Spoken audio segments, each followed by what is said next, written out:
In progress. Hi, good afternoon and happy holidays. Thanks for joining us for the County Executives Weekly Media Briefing. I'm Scott Peterson, the Manager of Media Relations, and I'm your backup moderator when Lorna is not able to join us. This week, Mark has a wonderful guest. The Executive Director of Nonprofit Montgomery, Bridget Howe, is joining us, and she'll be joining our ACAO, Luisa Cardona, to talk about the upcoming Giving Tuesday in our Montgomery Gives Local campaign. So, Mark, without further ado, let me turn it over to you. All right. So thank everybody for tuning in today, and happy Thanksgiving, almost. As we celebrate the holiday with our friends and families, host dinners, or travel to loved ones out of town, hope everyone's considering our neighbors throughout the county who may be struggling and may not be having much of a Thanksgiving. Our county is facing unprecedented challenges. I think we all understand what's going on.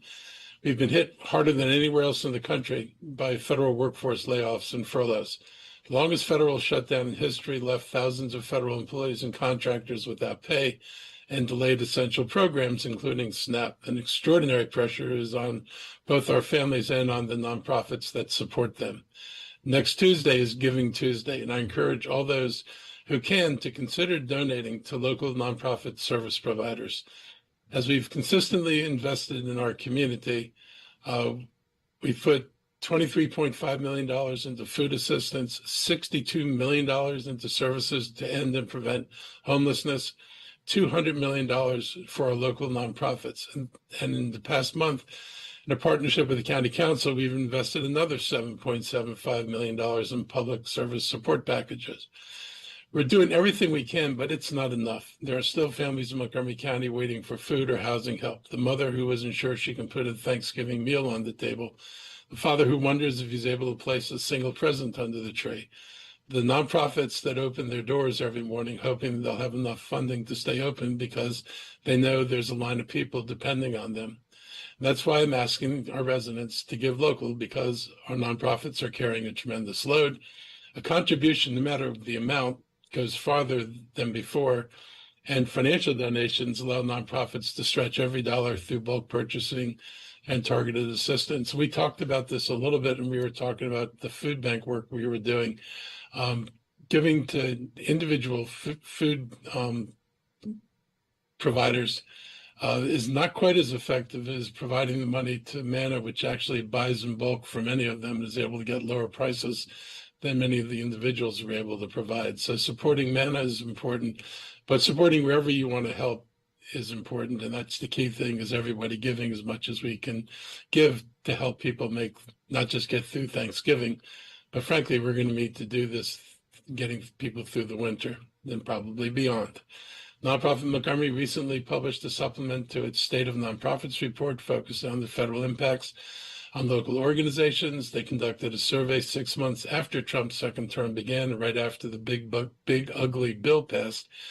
And I want to share a section of the report with you, quoting, "Not only did respondents report concerns about federal funding sources, but the economic uncertainty facing Montgomery County has led to a decline in individual giving, noted by 74% of the respondents.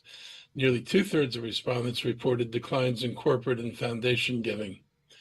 Reduced individual giving comes on top of a loss of federal support. According to DOGE data from January to July 2025, at least 473 contracts and grants to our local nonprofits and businesses have been terminated. The impacts on our nonprofits have already been severe. Our community will continue to feel the consequences of federal decisions as we brace for deeper funding cuts and greater barriers to accessing housing, healthcare, and food. And federal actions are creating a situation where demand for help will continue to rise, just as the resources to meet that need are being reduced. I always say our nonprofits are our greatest partners. They reach people in need quickly, often more nimbly than government can. They're our safety net, but they can't do it alone. They need our support, and they need the community to give as well. And nonprofits stretch our dollars farther by providing services for less than the county would be able to do. So many of them rely on volunteers, and that would not be an option for county government. So our partnership with our nonprofits is key to extending the dollars we have and making them provide more value for the dollar. So there is real value in all of you supporting our nonprofits. Every form of giving matters, and if our residents cannot give financially, we ask them to please give generously with your time. We encourage residents to visit Montgomery County Volunteer Center to explore available organizations and opportunities. I'll turn this over now to Bridget Howe, the Executive Director of Nonprofit Montgomery, to share more about the current state of nonprofits in the county, and then to Luisa Cardona, Assistant Chief Administrative Officer, who will explain more about our Montgomery Gives Local campaign.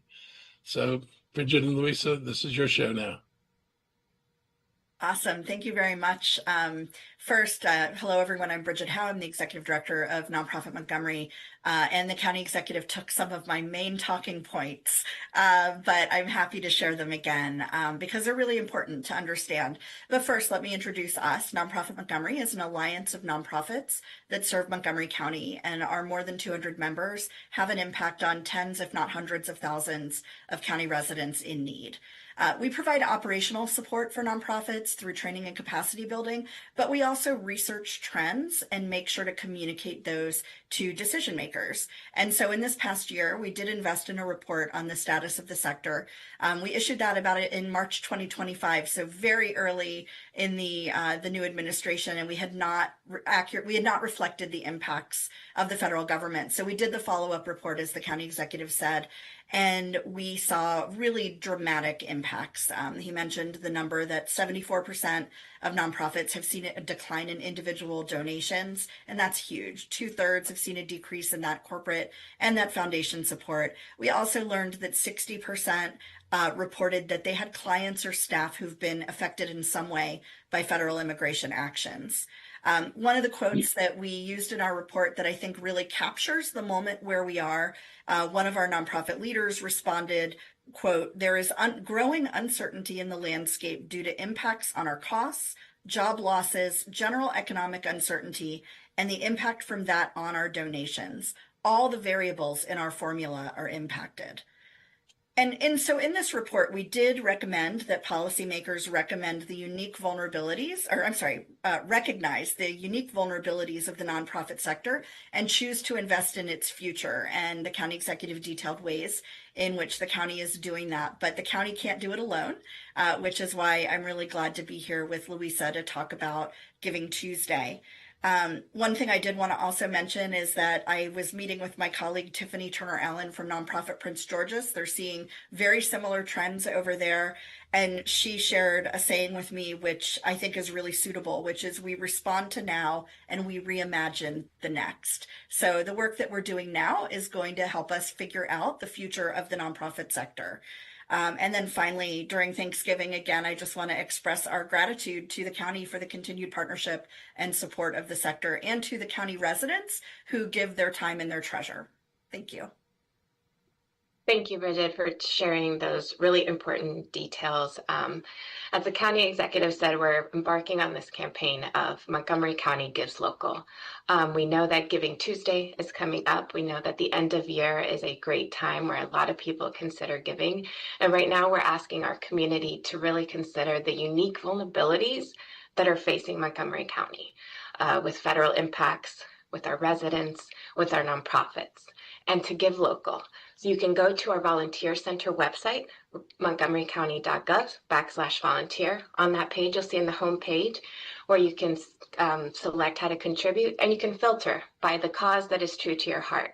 We're asking you simply to volunteer locally to any organization that calls to you in your heart. And we're also asking you to share where you give, where you contribute by using the hashtag Montgomery County Gives Local, because we want to highlight all the amazing contributions that our residents are already doing, because you sharing your story might inspire another and another to also contribute. This is a very unique time for this county. And as the county executive said, as Bridge said, we as the county executive, Mark Elrich, is invested substantially in what we know are the gaps, and we know that they're going to increase, which is why we're asking us to come together as a community for everyone to give. So please encourage everyone. Montgomery County Gives Local. Use the hashtag, share your story, and contribute to whatever passion drives you. Thank you.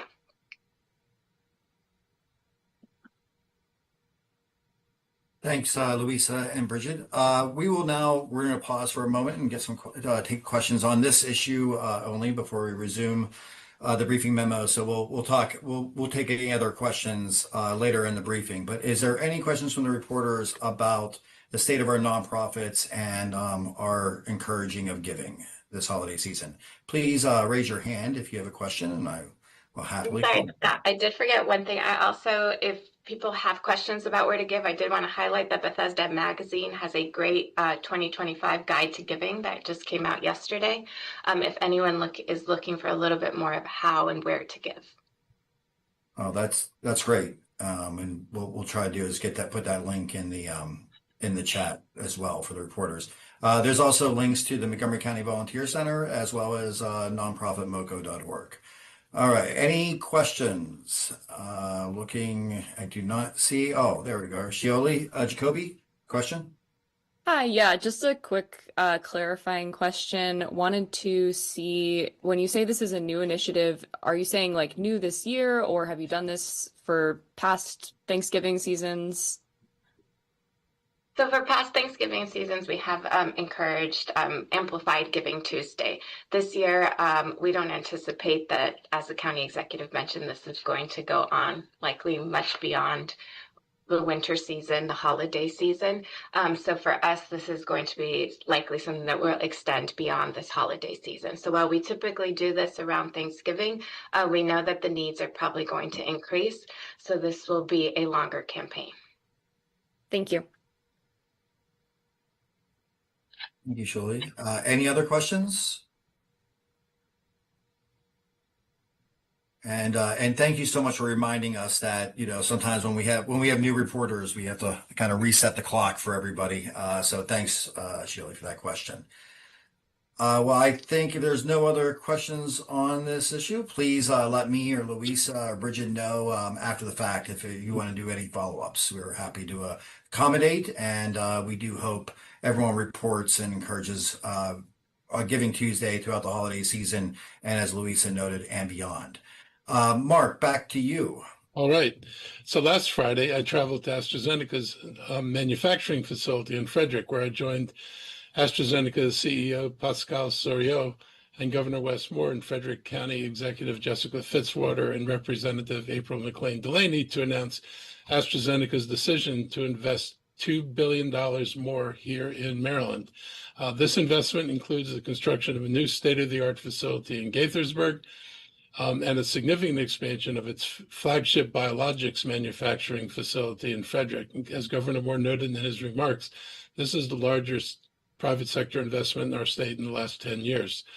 The new facility in Gaithersburg, which will be fully operational by 2029, will create 100 new jobs, retain 400 jobs, and support 1,000 construction-related jobs. Both the expanded facility in Frederick and the new facility in Gaithersburg will leverage cutting-edge AI, automation, and data analytics, and be the first and be built to the highest environmental standards. It'll be the first of its kind production facility in the United States. AstraZeneca's decision to expand its presence in Montgomery County is a powerful testament to the strength of our highly educated and diverse workforce and the depth of our innovation ecosystem and the quality of life that continues to attract and retain world-class companies. We're proud that AstraZeneca's North American Research and Development headquarters is here in Montgomery County, and we support them in continuing to develop more treatments for patients in our community and around the world. Just a few months ago, I had the privilege of touring AstraZeneca's new $300 million cell therapy facility here in Rockville. What I saw there was remarkable cutting-edge advanced manufacturing already at work, and scientists developing cell-based therapies that re-engineer a patient's own immune cells to fight disease. This isn't theoretical, it's actually happening here today in Montgomery County. When you hear somebody talking about personalized medicine or personalized treatments, this is the kind of thing they're talking about, where they can literally re-engineer your cells put them back in your body and let your own cells do the fighting against it's being used in cancer and other things.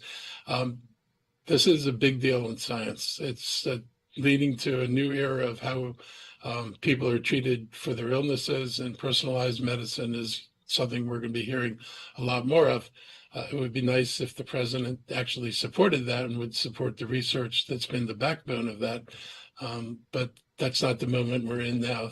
But fortunately, we have companies and universities that are still doing this work and committed to it.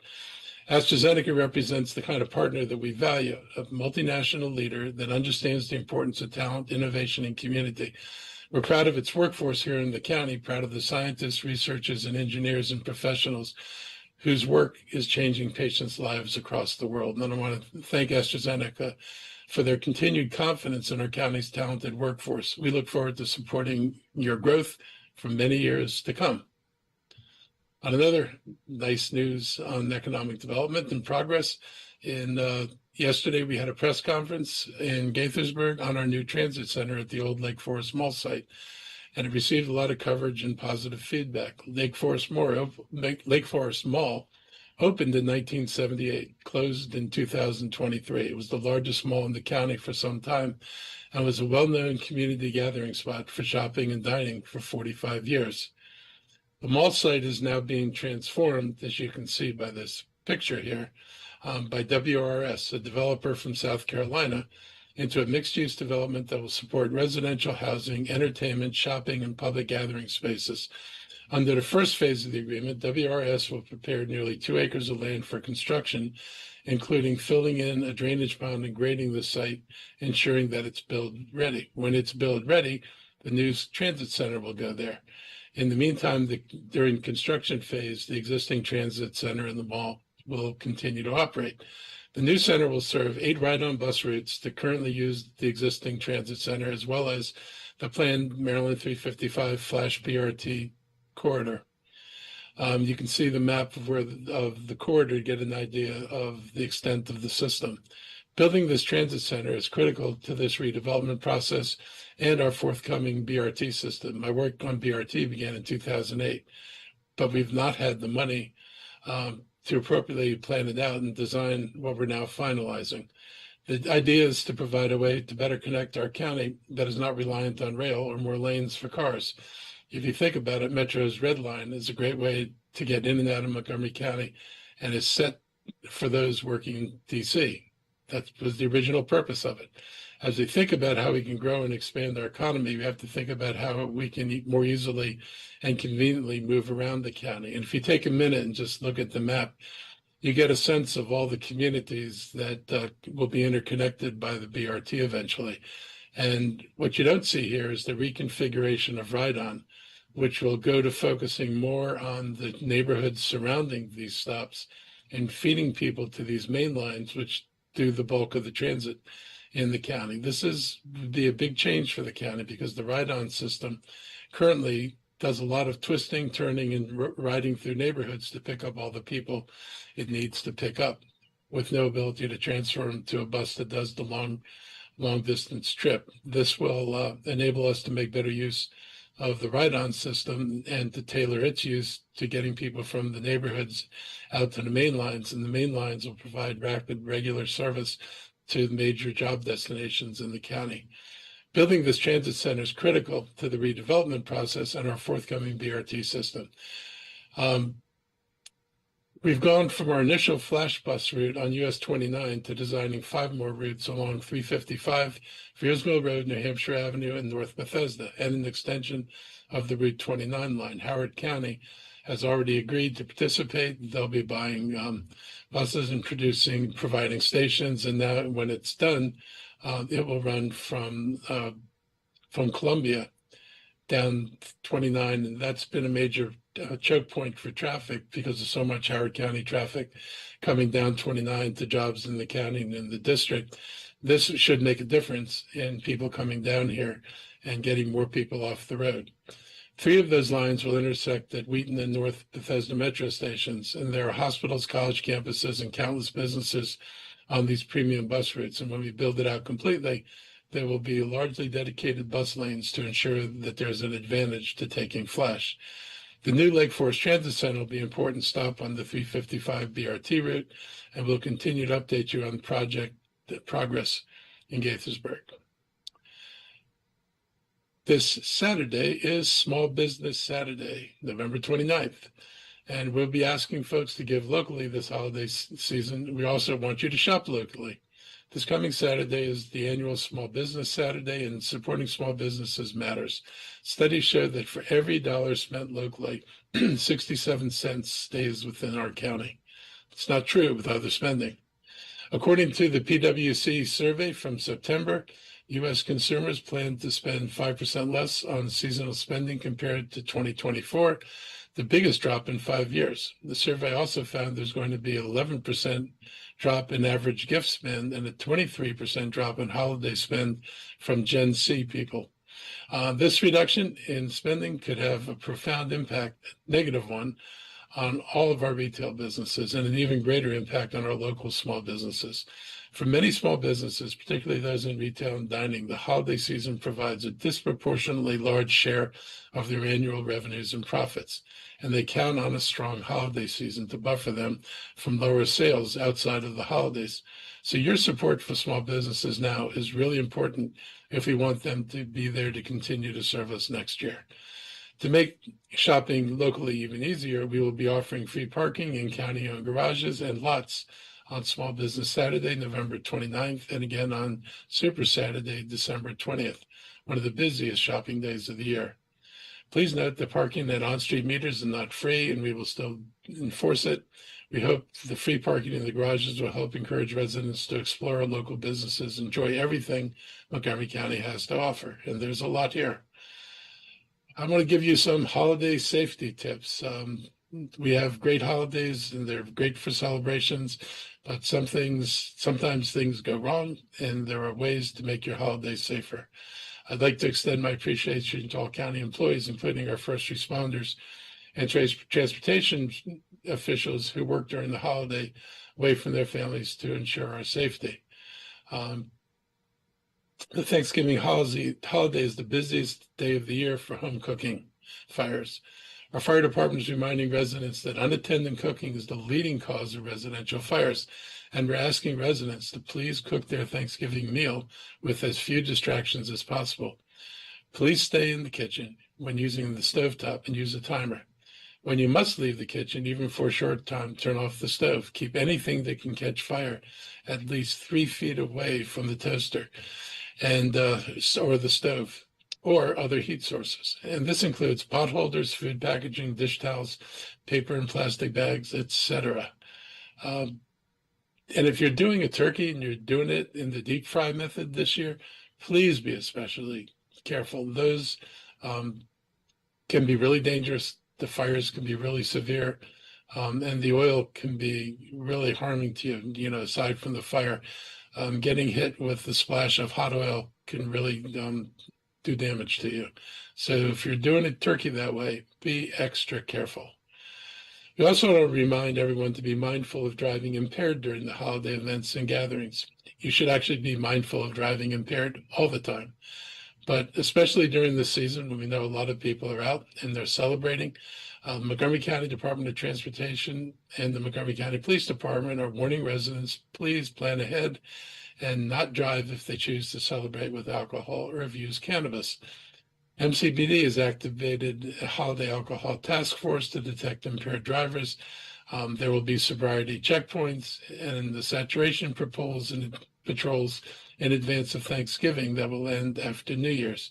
So to expect to see more of us out there, if you get stopped, make your stop a pleasant one without giving them any reason to be upset, so you can go about your business. And I'm now going to turn this over to my HHS teams for their updates, and then we'll take your questions. Thank you, Mr. County Executive. And in keeping with your holiday messaging and theme, I want to remind folks that we understand that during the holidays, folks may experience stress or heightened stress, anxiety, or even suicidal ideation. But as a reminder, the county has a mechanism and help is within reach.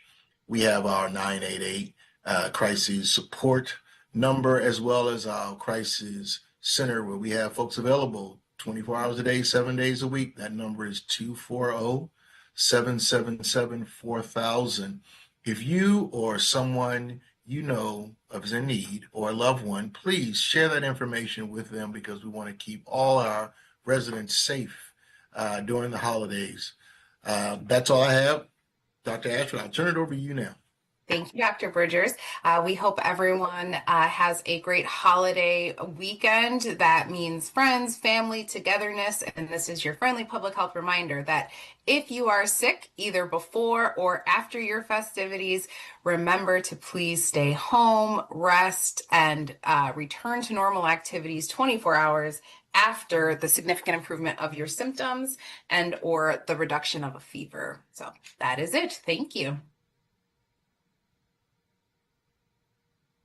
Dr. Thank you very Stoddard. much. Earl, do you have anything to add? Yeah, I just wanted to give some numbers for members of the media from our first week of our holiday task force. It started about a week ago, and during the first week, we actually conducted 127 traffic stops, resulting in 144 citations, 124 warnings, and 22 DUIs just during the first week. So obviously, it's important from a safety perspective that if you're going to drink, please don't drive.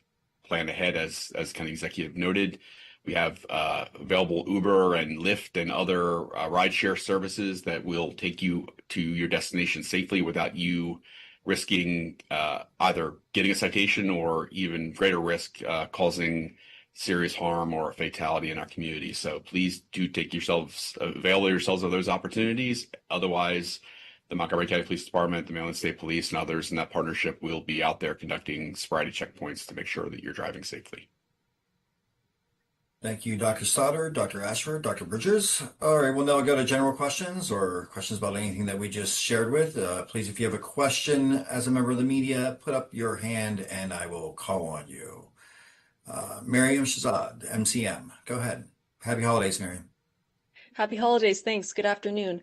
Mr. Elrich, the school board approved the CIP last week, so wanted to ask if you've started reviewing that and what you think of it, if you have. We've started reviewing it. It's obviously outside the realm of what we've historically had the resources for. I think everybody knows we've been bonding at about $280 million a year. I've asked for the increasing that bonding limit in the past, and we've been $300 million a year was what we were doing in 2009. So their budget request represents years and years and years of deferred maintenance and projects that never got put in for capital improvements. And one way to say this is now the bill's coming due. The challenge is going to be to figure out how to finance it. Obviously, much of our budget are things that aren't going to be changed. We have very little flexibility within the existing confines of the budget. So we're looking at different ways to approach this. Hopeful that maybe we get a little bit more money from the state, but it's going to be a big lift. The request's $160 million a year. That's it's each year over 6 years, so it's almost $1 billion increase over what we're spending right now over 6 years. We're going to work on it. We're going to try to find a way to fund as much of this as possible. But we're going to need cooperation from the council. All of us have to recognize it's an extraordinary request, but it's an extraordinary need, and it does not fit in the current structure of our budget. So we're going to have to think hard about how we actually accomplish this. Thank you so much. Bob Barnard, Fox 5. Hey there, Scott. Hi, Mary. Dr. Bridgers, Dr. Stoddard. Happy Thanksgiving to everyone. Mark, question for you. The Maryland Transit Administration is heralding they've gotten their last of their state-of-the-art 28 light rail vehicles in Maryland from Elmira. Project still a little more than 2 years to be completed. Right. It's going to outlast your service, but your reaction to them celebrating something that is still 2 years away. I guess I know they need the vehicles before they actually open the station. So they're going to do about a year I think it's a year of test runs where they have to make sure everything works and the timing and all that. So it's not surprising that they're coming in early. I don't, I want to celebrate when the things finally open. I'm glad they got the vehicles. I'll be a lot happier when the things open. Thank you, Mark. Thanks, Bob. Looking for anyone else's hand? Would anybody else have a question or suggestion? Oh, I've got a suggestion. No, I'm kidding. Everything's No, well, we'll take suggestions. Well, I mean, you can give compliments too if you'd like. You're all great. Thank you very much. Thank you. For All right, your we'll service take and that. your time. Now that's a holiday gift. I just wanted to express just thank you for local media. Obviously, another year of you all working to get the message out about some of the important activities of the county government and things that are important to our residents. And obviously, you all play an important role in having an informed population, and it's part of a thriving democracy. So appreciate all you all and have a good Thanksgiving. Thank you. All right, Mark, anything you'd like to share before we depart? You have Thanksgiving recipes, football picks, anything that you'd share? None of my football teams have any meaningful seasons this year, so we won't talk about football picks. I just hope everybody has a great Thanksgiving. I'm going to get to see 3 of my 4 grandkids, and my son's coming up from Columbia, so it's really nice to have all the family together. And we do combination turkey and vegetarian meals. So it's a divided extended family. And so we have to be sure we have turkey and dressing. We also have to be sure we have gluten-free things like gluten-free stuffing. I want to see that. And main courses for people who do not eat turkey. So there's stuff for everybody, but I know it's always been one of the things I really enjoy. And I know a lot of other people feel the same way. So I hope everybody goes out and has a holiday that they remember and catches up with all the people that matter to them. And we'll see you on the other side of it. All right. Thank you, everybody, for joining us today. Have a happy holiday.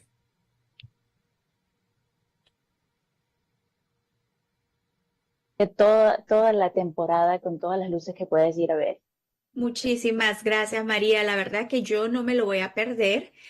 Yo quiero ir a disfrutar de mi chocolate caliente, de compartir, caminar por ese hermoso Brookside Gardens.